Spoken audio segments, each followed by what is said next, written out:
अस्सलामुअलैकुम। इस दुआ के साथ कि आप सब खैरियत से होंगे। अल्लाह पाक की ख़ास रहमतें, नेमतें, बरकतें, नवाजिशें आप पर मेहरबान हों। मेरी दिली दुआ है कि आप खुश रहें, आबाद रहें और मुझे भी अपनी दुआ में याद रखें। तो चलें स्टार्ट करते हैं आज की वीडियो। मेरी जो आज की वीडियो है वो है short story the selfish giant by Oscar Wilde. तो सबसे पहले हम इसके राइटर यानी कि ऑस्कर वाइल्ड की इंट्रोडक्शन देख लेते हैं, उसके बाद हम समरी की तरफ जाएंगे। ऑस्कर वाइल्ड ऑथर थे, प्ले राइट थे। प्ले राइट मतलब ड्रामे लिखने वाले, पोइट थे और विक्टोरियन एज के पॉपुलर लिटरेरी फिगर थे। इसके अलावा ये बिलीव करते थे आर्ट फॉर आर्ट सेक।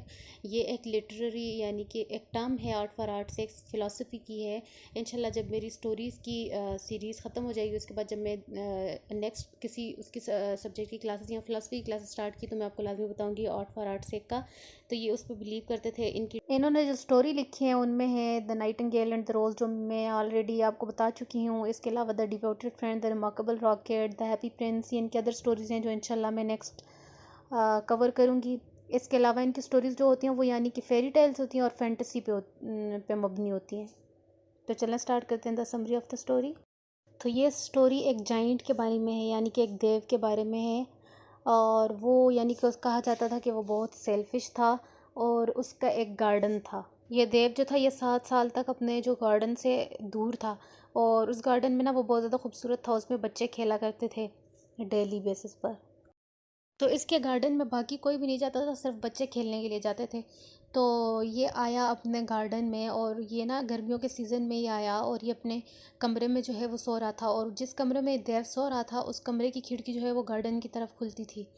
तो ये दोपहर के टाइम सो रहा था कि बच्चे जो हैं वो खेलने आए और उनकी चीखों पुकार की वजह से, शोर की वजह से ये जाग गया और बाहर निकल के उन पर गुस्सा किया और बोला यहाँ से दूर चले जाओ। इसी तरह रोज़ बच्चे आ जाया करते थे और ये तंग हो जाता था क्योंकि गर्मियों में ये दिन को सोता था तो ये तंग हो जाता था। तो इसने क्या किया, जो गार्डन था उसके इर्द गिर्द दीवारें जो हैं वो ऊंची कर दी ताकि बच्चे जो हैं अंदर ना आ सकें और वो चढ़ भी नहीं पाएंगे। तो इस वजह से उसने गार्डन के इर्द गिर्द जो सारी दीवार थी वो उसको ऊंचा कर दिया। तो फिर इसके बाद बच्चे तो नहीं आया करते थे। तो फिर जब समर गुज़रा, विंटर सीज़न आया, तो इसके बाग में ना कोई गुलाब था, ना कोई फूल थे, ना ही हरियाली थी, मतलब ना ही परिंदे आया करते थे, ना परिंदों की चिहचहाट थी, ना बच्चे थे, कोई भी नहीं आता था और फुल गार्डन जो है ना वो स्नो से ढक गया था। तो एक सुबह जो है वो जाइंट जागा तो वो किसी परिंदे की मज़बूत आवाज़ थी जिससे वो जागा। ये जागा और खिड़की से बाहर देखने लग गया और उस आवाज़ की जो है ना उसको फॉलो करता करता गया। जब वो गया तो उसने देखा गार्डन के एक कोने में परिंदे चहचहा रहे थे, बच्चे खेल रहे थे और उसी जगह खूबसूरत पौधे भी उगे हुए थे और गार्डन पहली तरह खूबसूरत दिखाई दे रहा था। वहाँ एक बच्चा था जो रो रहा था और कह रहा था मुझे यहाँ खेलने दो, मुझे यहाँ से ना भगाओ, मुझे यहाँ खेलने दो।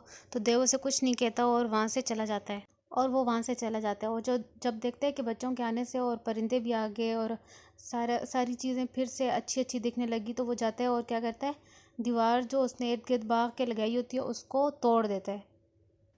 अगले दिन जब बच्चे आते हैं बाग में खेलने के लिए तो वो देखते हैं देव जो होते हैं वो मर चुका होता है और उसकी जो डेथ बॉडी होती है वो बाग में पड़ी होती है, ब्लॉसम्स में लिपटी हुई, फ्लावर्स में। तो वो उसे देख के बहुत ज़्यादा खफा हो जाती हैं और इस साथ स्टोरी ख़त्म हो जाती है। और यहाँ पे लिखा हुआ है लास्ट में कि वो जो लिटिल बॉय है वो उसको अपने साथ पैराडाइज लेके जाता है कि अभी जो है वो जाइंट जो है वो सेल्फिश नहीं रहा। तो अब हम इसका मॉरल लेसन देख लेते हैं।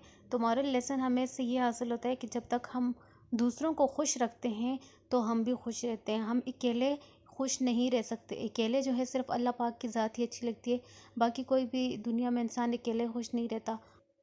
इसके साथ ही इस वीडियो का अख्तिताम होता है। देखने और सुनने का शुक्रिया। मेरे चैनल को सब्सक्राइब कीजिएगा मेरी मोटिवेशन के लिए। मुझे अपनी दुआओं में याद रखिएगा। मिलते हैं नेक्स्ट वीडियो में। अल्लाह हाफ़िज़।